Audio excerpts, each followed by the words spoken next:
Can you hear them calling? Oh, they're calling out tonight.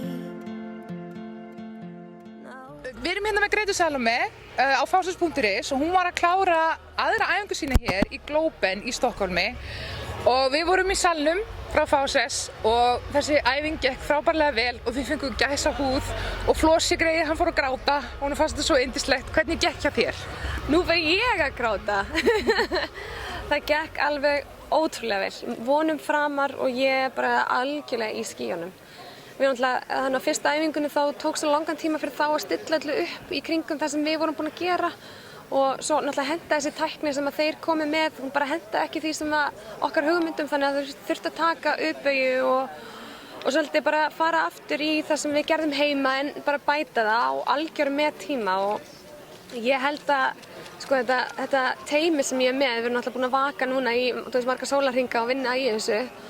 Ég er svo þakklát fyrir þetta fólk sem er í kringum mig að búið að vinna svona þrotlaust og við ákváðum það bara, fyrst við ætlum að gera þetta svona þá bara við hættum ekki fyrir við vorum ánægð og ég held við séum 1000 kílóum léttari eftir æfingunni í dag. Þetta var æðislegt. Hvernig finnst þér svona staða svona hven laga höfunda eins og í kringum bara til dæmis Eurovision?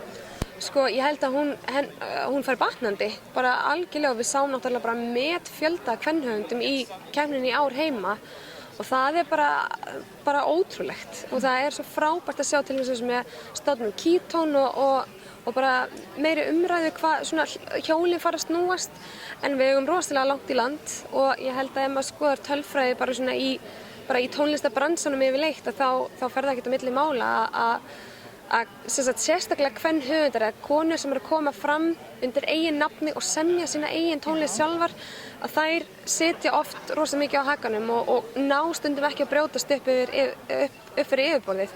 Þess er svo gaman að sjá, til dæmis eins og í söngvakeppninni, að það senda allir inn undir dulnefni og þar fá allir að keppa svolítið á svona jöfnum forsendum. Og þar allt inni bara spretta upp kvenhöfundar eins og gorkúlur bara.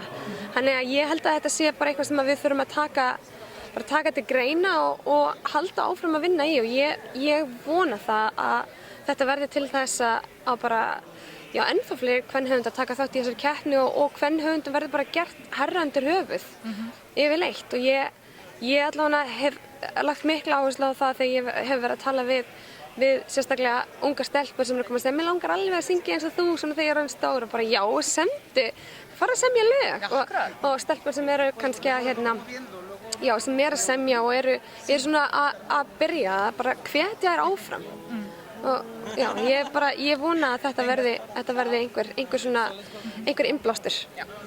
Frábært. Finnst þér erfitt að vera bæði flytjandi og lagahöfundur í Eurovision? Þú ert svona í tvöföldu hlutverki, það eru margir bara...